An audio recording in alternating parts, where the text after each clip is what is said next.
I came up on a job that my buddy we came out of the academy with. He was working one area, I was working another, not too far away. He's an African American male. I don't want to butcher it. I think he's Haitian, or I can't remember exactly where he's from, but he came upon a young African American girl who was probably about 14, 13 maybe.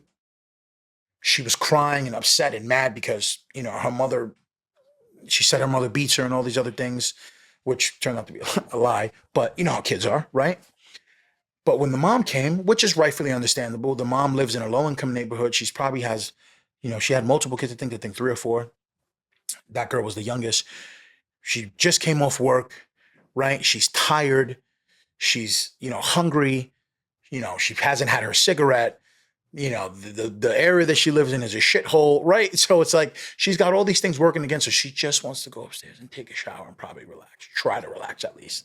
Now she's got to come to the front of her building when she gets off the work, off the bus, see her kid there. The cops are there. She's like, from already being tired, right? You work, you come home tired, you come home hungry.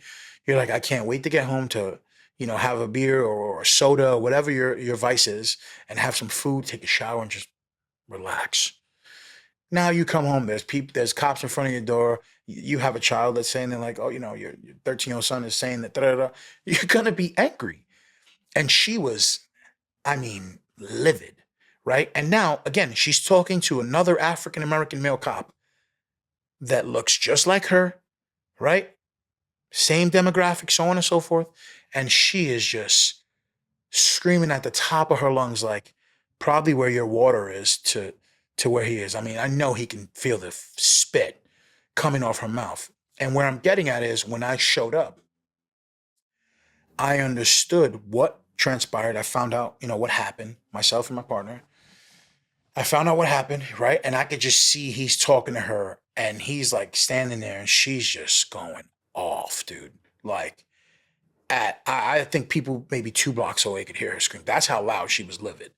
And again, which is understandable, right, to the situation. And I told my partner, or I told my buddy, I said, hey, bro, I got it. Let me chop it up with her, right? And she started going off on me, right? But again, it goes to my point that having that communication skills to just listen, what's going on, right? I'm hearing her yelling, right? And she's saying all these things. And it's like, well, okay, you're not really yelling at me. You're just yelling because you're angry. Cool. And I said, sweetheart, I get it. You're effing pissed off. I'm pissed off that I have to be here right now. I want to be home, sitting in my shorts, drinking a Diet Dr. Pepper. Please, nobody kill me, Diet Dr. Pepper. Trying to watch my figure. Drinking a Diet Dr. Pepper, watching my favorite show. But no, I'm here right now in my uniform at work, in not a nice area, here trying to help you. So do me a favor, tone it the hell down, right? You smoke? Yep, cool. I had cigarettes or whatever because we keep certain things on us sometimes when we arrest people. Again, you got to keep like little goodies, that, sometimes they're mad, they're upset, whatever. You give them a little vice, their cigarettes, whatever. Hey, cool down. They calm down, You smoke? Yeah. Newport's 100? Perfect. Look what I have. In my left pocket of my cargo pants, I had like 13 cigarettes left or whatever it was. Would you like one? Can I light it for you? If I light it for you, will you not make me go deaf? She chuckled a little bit. Yeah, sure. Thank you so much. She took that first hit, and then from 1,000, she went down to about 10. And then it was like, I'm sorry, I just came off of work, and da-da-da-da-da. I'm stressed out, this, that, and the third. My daughter's, you know what I mean? Just off the one hit. So it's like, again, be quiet, listen, assess, see what she's really angry about, right? Pay attention to the verbal and nonverbal cues that the body's giving you, because some people are good at communicating and some people are not. My buddy is decent, but sometimes it takes a different person to get through, right? And so I was fortunate enough to come in, step in, have her tone it the hell down. I got her a cigarette and I got her a Coca-Cola. Normally, you're not supposed to buy people stuff from the store, but I don't give a shit. If that's going to help $3 for a freaking whatever liter of Coca, whatever it was, a bottle of Coca-Cola the size of this, not a big deal.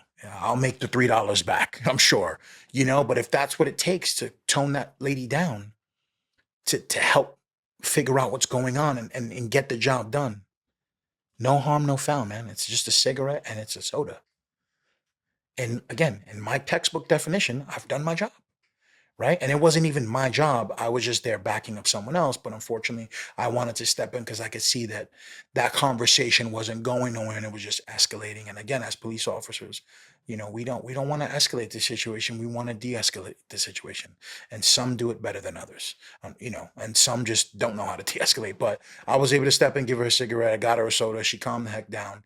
And we was able to, my partner and my other buddy and his partner, were able to handle it from there and finish the situation and take care of it, paperwork and so on and so forth. But it's a great example of, I tell you that it's really, the job is really about communicating, right? It's really about communication.